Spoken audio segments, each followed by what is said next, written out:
My first Samsung phone was the Galaxy S4 from 2013, and since then I have always used a Samsung as my primary device.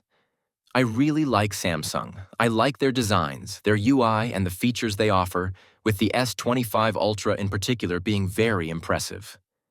In the last few months, though, I've kind of felt bored, so I wanted to try something new. So I bought the iPhone 17 Pro Max and switched to it as my main device. This is my experience as a lifelong Samsung user. Every smartphone has its strengths and its drawbacks.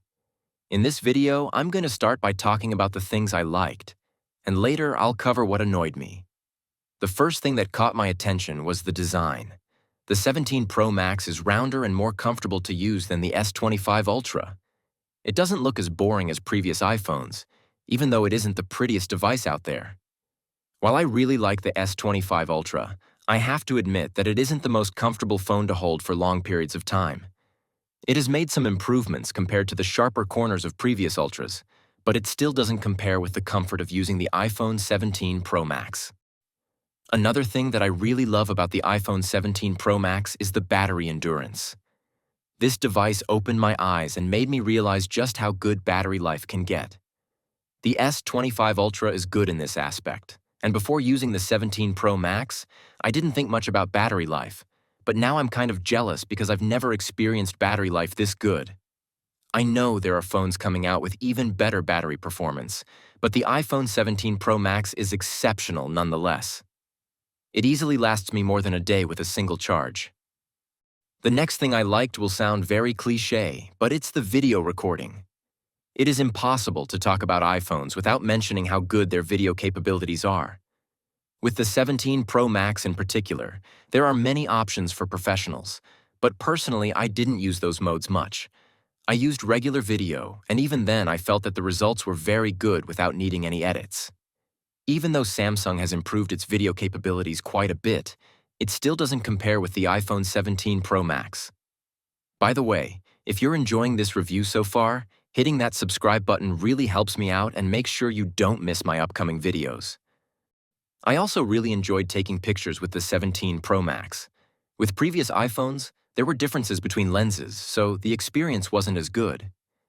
This year, all the rear cameras are 48 megapixels, and each of them delivers stunning pictures both during the day and at night.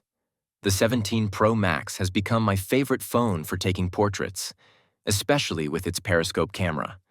The best feature, however, is reserved for the selfie camera.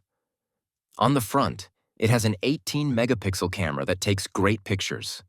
What I really like is the implementation. Since it uses a square sensor, you can take selfies in either portrait or landscape orientation without needing to rotate the phone.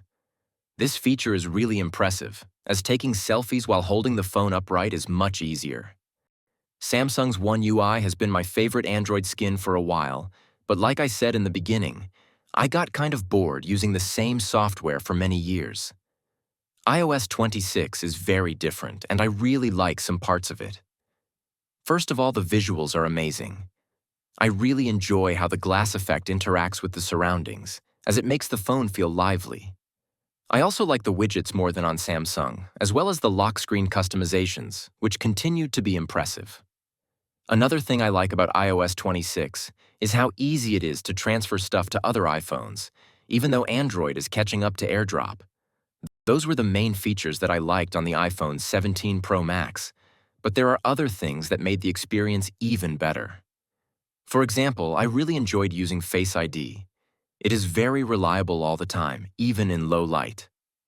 I also liked how bright the display gets, especially outdoors, and promotion is still mesmerizing. Performance has also been amazing, but this didn't have a big impact since nowadays every flagship phone is powerful enough to handle the same tasks with ease. Now let's get into what I didn't like. There aren't many things, but some of them make me seriously wonder how they're still a thing in 2025. The most annoying thing for me has been the keyboard. I hate the fact that even after so many years, the iPhone keyboard still doesn't have a number row on the main page. Every Android phone has a number row, and going back to a device without it feels like going back to the Stone Age. I also dislike that the keyboard swaps the positions of the letters Y and Z when I try to write in my native language. On the S25 Ultra, this wasn't an issue. Another thing that really bothered me is that it doesn't have split-screen multitasking. On my S25 Ultra, I can use two apps side by side and even a third when I want to, while on the iPhone I had to adjust to not having this luxury. The dynamic island, while useful for housing Face ID, can be really annoying because it takes up a significant portion of the screen. I'm used to Android phones that only have a tiny selfie camera, so having the dynamic island constantly visible has been distracting, especially when watching movies or videos. Another aspect of the display that disappointed me is the anti-reflective coating. When Apple first introduced it, I expected it to be as effective as the one on the S25 Ultra, but in reality, it falls short. I appreciate having this feature, but it's frustrating that it is barely noticeable compared to previous iPhones. Another big gripe I have with the iPhone is the lack of a universal backswipe. On some apps, you can swipe from the left to go back, while on other apps this does nothing.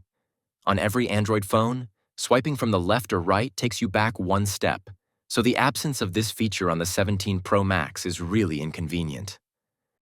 Other minor frustrations I have with this iPhone include the absence of a Close All Apps button, the camera control button that I never use, and the underwhelming AI features. For instance, on the Galaxy, AI can do so much more, while on the iPhone, these features feel almost pointless. These issues are a bit annoying, but they aren't major enough to significantly impact my overall experience. My final thoughts on the iPhone 17 Pro Max are mostly positive. It's not perfect, but it brought back that excitement I hadn't felt for a while after years of using Samsung phones as my main devices. I definitely won't give up the S25 Ultra entirely, as it still offers many features I rely on every day, but for now, the iPhone 17 Pro Max will be my main phone.